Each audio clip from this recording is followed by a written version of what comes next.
Walton smart fridge presents TVS ইনসাইটে আপনাদের স্বাগত জানাচ্ছি আমি শেখ আব্দুল্লাহ।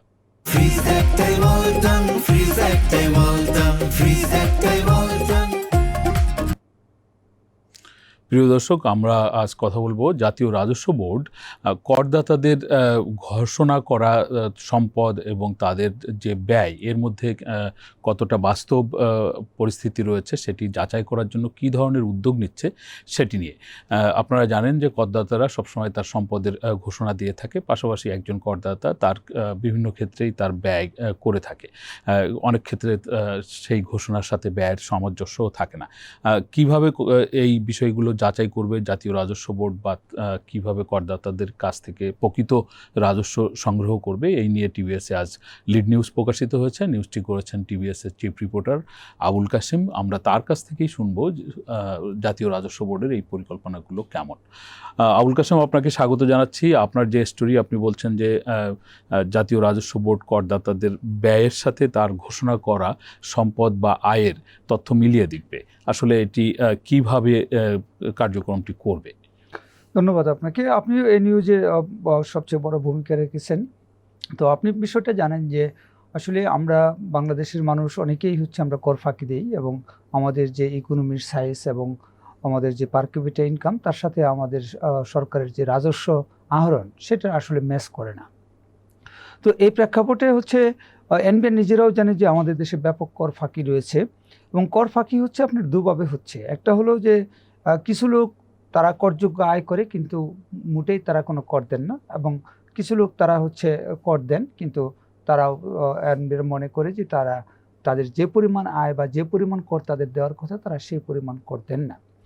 তো এটা আসলে এখন আপনার ম্যানুয়ালি অডিট হয়। কিছু ফাইল হয়তো ধরুন 100টা ফাইল থেকে হয়তো 2টা চোখ বন্ধ করে 2টা টান দেবে, দৈব চয়ন ভিত্তিতে। তো সেগুলি তারা অডিট করে যদি দেখে যে হ্যাঁ এই লোক 10,000 কর দিচ্ছে, কিন্তু হিসাব নিকাশ করলে তার কাছে আরও 5,000 পাওয়া যায় বা আরও 20,000 পাওয়া যায়, সেগুলি তারা আদায়ের চেষ্টা করে। কিন্তু এখন যেটা এনবিআর প্ল্যান করছে, এটা হলো ওই ম্যানুয়াল কোনো কিছু হবে না, এটা ইন্টিগ্রেটেড একটা সিস্টেম, এবং এআই সেখানে কাজ করবে।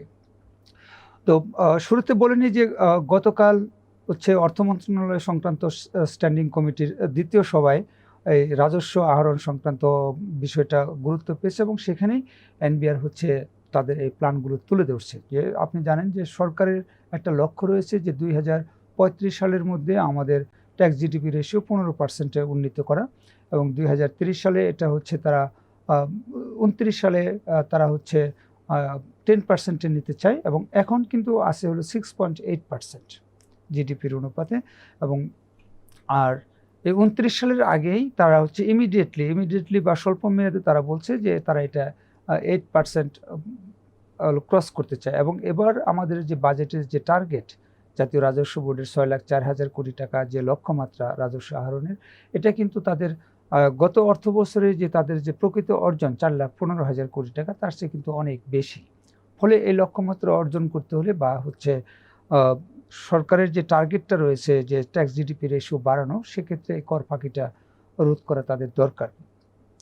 তো সেখানে এনবিআর দুইটা মোটা দাগে তারা দুইটা জিনিস করবে। একটা হলো যে ব্যক্তি করদাতা, এবং শুরুতে যে যারা সম্পদশালী করদাতা আছে, ধনী, বাংলাদেশে যারা ধনিক শ্রেণী, বড় ব্যবসায়ী, তো তাদের আপনার প্রত্যেকেই তো ইনকাম ট্যাক্সের একটা রিটার্ন জমা দেন, সেখানে তার আয় লেখা থাকে এবং তার কি সম্পদ আছে সেরকম মোটামুটি লেখা থাকে। এর বাইরে একজন ব্যক্তির কিন্তু আরও অনেক বিষয় আশয় থাকে, যেটা এনবিআর এখন স্ট্রেস করে না বা এটার সাথে তারা মিলিয়ে দেখে না, যে তার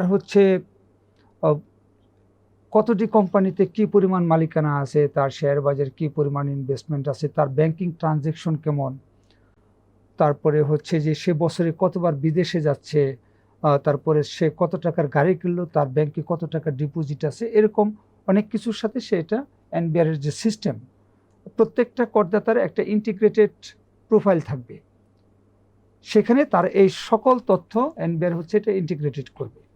যে তার তো সে তো আয়টা তো তার ইনকাম ট্যাক্স রিটার্নে দেখাইলো, এবং সে কত কর দিল সেটা দিল, সে ওখানে কিছু অ্যাসেটও দেখায়। এর বাইরে তার আর কি অ্যাসেট আছে, প্লাস হলো যে তার লাইফস্টাইল, সে কত টাকা খরচ করতেছে। আপনি আয় দেখালেন যে আপনার বছরে 12 লাখ, কিন্তু আপনি 5 বার বিদেশে যান বছরে, আপনার ব্যাংকে 1-1.5 কোটি টাকা আছে, আপনি 50 লাখ টাকাতে গাড়ি কিনছেন, এটা কিন্তু আপনার বছরে যে 12 লাখ টাকা আয় সেটার সাথে কিন্তু সামঞ্জস্যপূর্ণ হচ্ছে না। যখন এই সামঞ্জস্যপূর্ণ হবে না, তখন এই সিস্টেম হচ্ছে এটাকে আপনার হলো হাই রিস্ক লেভেলে আপনাকে হচ্ছে সিলেক্ট করে ফেলবে। তো তার মানে যে আপনার হলো ফাইলে যে আপনি যে হিসাব দিচ্ছেন সেখানে বড় ধরনের রিস্ক আছে। হ্যাঁ, এটা এনবিআর এর ভাষায় হলো যে এখানে আরও অনেক বেশি রেভিনিউ আমার পাওয়ার কথা আছে। তখন এনবিআর হচ্ছে এই করদাতাকে হলো ট্রেস করবে এবং ট্রেস করে তার সাথে তার কাছ থেকে যে পাওনাটা সেটা তারা নিয়ে আসবে। এরকম একইভাবে হচ্ছে কোম্পানির ক্ষেত্রেও তারা এগুলি করবে। আচ্ছা, কোম্পানি কিন্তু মানে আপনি ব্যক্তির ক্ষেত্রে যেরকম ভাবে বললেন যে ব্যক্তির ব্যয়গুলোর বা ব্যক্তির সঞ্চয়ের কথা বা বিনিয়োগের কথা বললেন, কোম্পানির ক্ষেত্রে সে কি দেখা হবে, সেইখানে কি কোনো স্পেসিফিক কিছু আছে? হ্যাঁ, কোম্পানির ক্ষেত্রে আছে। যেমন হলো যে আপনি একটা কোম্পানি সে প্রফিট বা লস সে দেখালো, তার হচ্ছে যে পার্টিকুলার ইয়ারে তার প্রফিট বা লস হয়েছে, কিন্তু দেখা হবে যে এই কোম্পানির প্রফিট বা লস কতটুকু, তার হচ্ছে টার্নওভার কতটুকু বছরে হয়েছে। ওই কোম্পানির ডিরেক্টরদেরকে সে হলো বিভিন্ন মিটিং বাবদ হলো কী পরিমাণ রিমিউনারেশন দিছে, এই কোম্পানি আর কোথায় কী পারপাসে হচ্ছে হলো কত টাকা খরচ করছে, তার এক্সপোর্ট এবং ইম্পোর্ট কত, এবং হচ্ছে যে সে যদি হলো ধরুন যে ইম্পোর্ট করে, ইম্পোর্টের তুলনায় যদি তার হচ্ছে এক্সপোর্ট বেশি হয়, তো তাহলে তো তার প্রফিট হওয়ার কথা। এটা তো হচ্ছে মার্জিন দেখলেই বোঝা যাবে যে আমি 100 টাকাতে কিনে যদি আমি হচ্ছে 150 টাকায় বিক্রি করি, তো আমার কোম্পানি তো প্রফিট করার কথা, এবং কী পরিমাণ প্রফিট করার কথা, কিন্তু আমি হচ্ছে কাগজে দেখাচ্ছি যে আমার প্রফিট নাই বা প্রফিট অনেক কমে গেছে। অন্য বছরের সাথে এটা এটা এটা কম্পেয়ার করবে, এবং প্রত্যেকটা সেক্টর ভিত্তিক আলাদা আলাদা হচ্ছে ওখানে কোডিং সিস্টেম থাকবে যে এই সেক্টরের আপনার ওই সেক্টরের আরেকটা কোম্পানি সে কত দামে ইম্পোর্ট করছে, কত দামে এক্সপোর্ট করছে, সে কতটা প্রফিট বা লস দেখাইছে। কারণ আপনি যে বিজনেস করেন আমিও সেই বিজনেস করি, আপনি হচ্ছে আমার সমান দামেই হচ্ছে আপনি পণ্য ইম্পোর্ট করছেন, এক্সপোর্টে আমার সমান দামে করছেন, আপনি হচ্ছে প্রফিট দেখালেন, আমি হচ্ছে লস দেখাচ্ছি।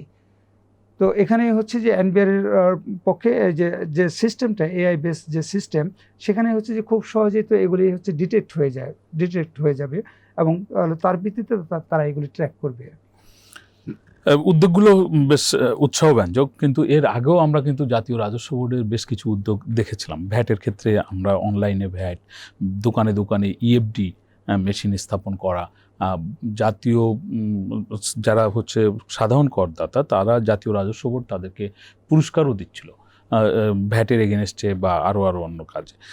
কিন্তু বিভিন্ন ক্ষেত্রেই দেখেছি আসলে যে করদাতা খুব বাড়ছে বা করের পরিমাণ খুব বাড়ছে সেরকম না, বা উদ্যোগগুলোর যে খুব সফল হয়েছে সেরকমও মনে হয় না। এই উদ্যোগটা আসলে শেষ পর্যন্ত মানে আপনার কাছে কী মনে হচ্ছে, বাস্তবায়নটা মানে কিভাবে হতে পারে বা আদৌ সম্ভব কিনা? দেখেন যে এখানে এনবিআর গতকালকে যে তারা যে প্রেজেন্টেশনটা দিছে সেখানে তারা বলছে যে আগামী 3 মাসের মধ্যে তারা এই কাজগুলি করবে, পরবর্তী 3 থেকে 6 মাস, আবার 6 মাস থেকে 1 বছরের মধ্যে কি করবে, 1 বছর থেকে 2 বছরের মধ্যে তারা কি করবে, এরকম তারা হচ্ছে একটা টাইম বাউন্ড অ্যাকশন প্ল্যান তারা সেখানে উপস্থাপন করেছে। কিন্তু আপনি যেটা বলছেন যে ইএফডি মেশিন আমরা দেখছি যে 2007-8 সালে প্রথম ইএফডি মেশিন দেওয়া হলো, দোকানে দোকানে দিবে, এবং অনেক টাকা তখন আমার মনে আছে যে প্রায় 1000 কোটি টাকার বা তারও বেশি হচ্ছে এই ইএফডি মেশিনের পিছনে ব্যয় করে এই মেশিনগুলি ইম্পোর্ট করা হলো, সেগুলি দোকানে দিল, এবং আমরা পরবর্তীতে দেখছি যে কোনো দোকানে ইএফডি মেশিন নাই, বা ইএফডি মেশিন দোকানদারের কাছে থাকলেও সে ওটা ব্যবহার করে না, ফলে হচ্ছে সেটা হয় না। এরপরে হচ্ছে এটার আরেকটু আপডেট ভার্সন নিয়ে আসলো, সরকারও সেটা দিল, কিন্তু এগুলি আসলে কোনো কিছু হয় না। এবং যৌক্তিকভাবে আপনি যেটা বলছেন যে ব্যাট অনলাইনের যে প্রজেক্ট এবং ভিয়েতনামের একটা কোম্পানি যেটা করলো, তো এটা কিন্তু অনেক টাকা খরচ করে সরকার এটা অনলাইন করতে গেছিল, কিন্তু সেটা আসলে কিছুই হয় নাই, এবং আমাদের এই টাকাগুলি গচ্চা গেছে। ব্যক্তি করদাতাদের ক্ষেত্রে কিন্তু আমরা দেখেছিলাম বাড়ি ভাড়া, যাতে বাড়ির মালিকেরা ব্যাংকের মাধ্যমে লেনদেন করে সেটি করার ব্যাপারে কথাবার্তা হয়েছিল, কিন্তু শেষ পর্যন্ত সেটাও হয় নাই। সেটাও হয়নি এবং কোনো কিছুই হয়নি। বেসিক্যালি এখানে হচ্ছে যে আপনার একটা হলো মেজর কারণ কোনো কিছু না হওয়ার পেছনে, একটা মেজর কারণ, সেটা হলো যে এনবিআর আসলে এটা চায় কিনা, এনবিআর এর কর্মকর্তারা চায় না। এবং সে কারণেই হচ্ছে আপনি দেখবেন যে যত উদ্যোগ নেওয়া হয় সেখানে টাকা পয়সা খরচ হয়, কিন্তু এটা ফিনিশিং হয় না, বা ফিনিশিং হলেও সেটার হচ্ছে অপারেশন নাই। আমাদের বাংলাদেশের সকল ক্ষেত্রে আপনি এই যে ভূমি ব্যবস্থা ডিজিটালাইজেশন করা, থানায় জিডি করা, অনলাইনে জিডি করা, আপনার অনলাইনে জিডি করতেও থানায় যাওয়া লাগে। মানে আপনার পুলিশের কাছে না গেলে আপনি কিন্তু অনলাইনে জিডি করতে পারছেন না। আপনি হচ্ছে অনলাইনে একটা সরকারের যে কোনো সংস্থার অনলাইনে একটা ফর্ম পূরণ করবেন, সব কিছু হবে, লাস্টে যেয়ে আর সেন্ড হবে না।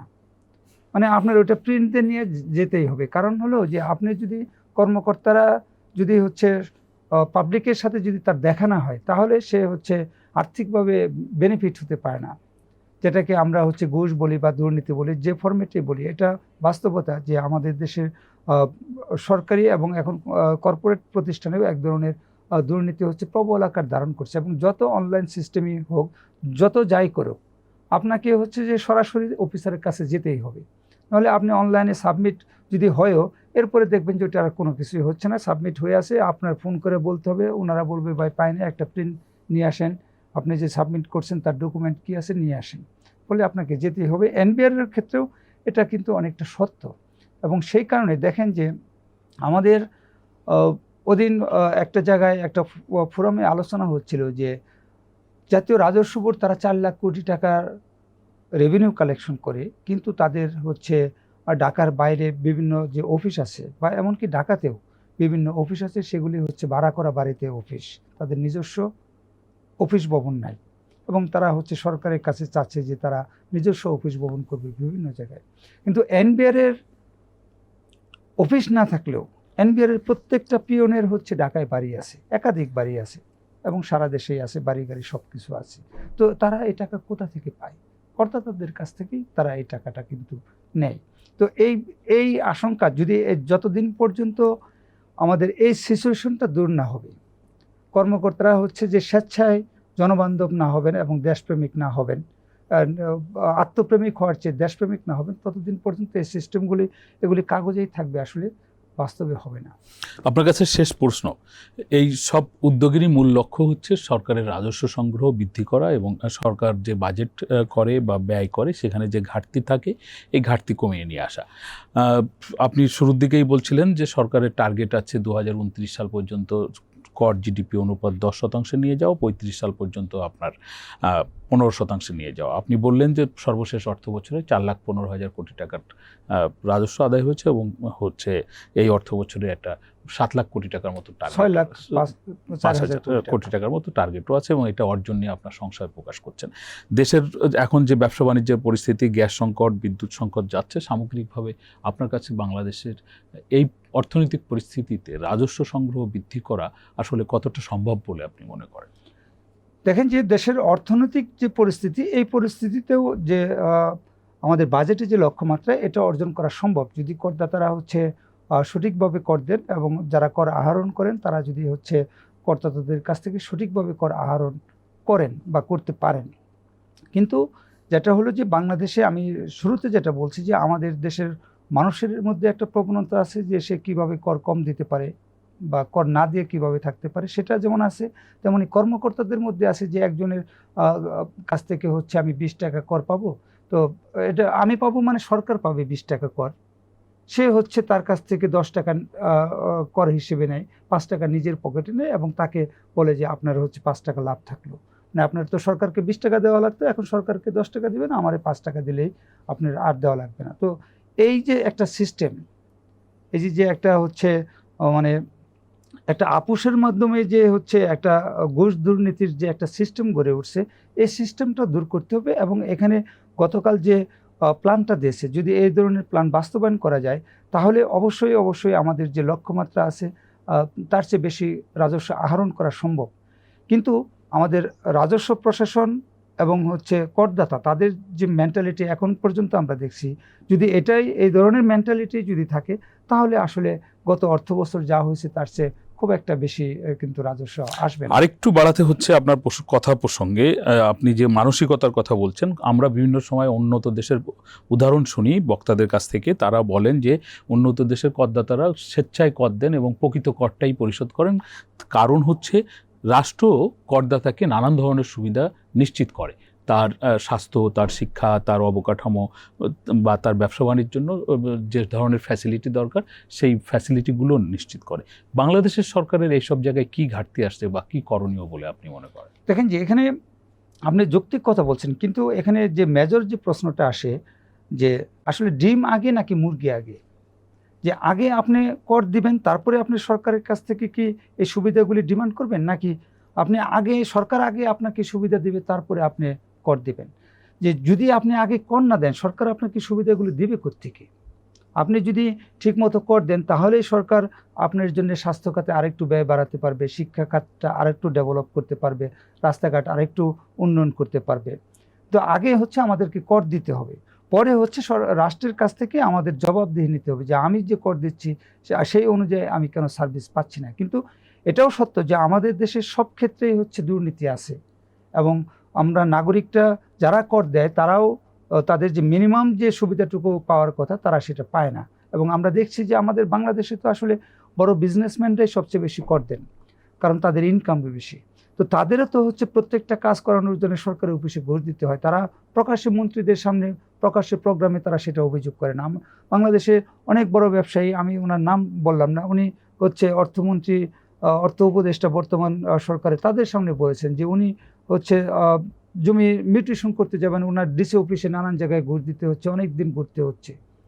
উনি নিজে জমি কিনেছেন, উনি ইন্ডাস্ট্রি করবেন, সেটা হচ্ছে মিউটেশন করতে তার ডিসির এলআর ফান্ডে তাকে হলো অনেক টাকা দিতে বাধ্য করা হচ্ছে।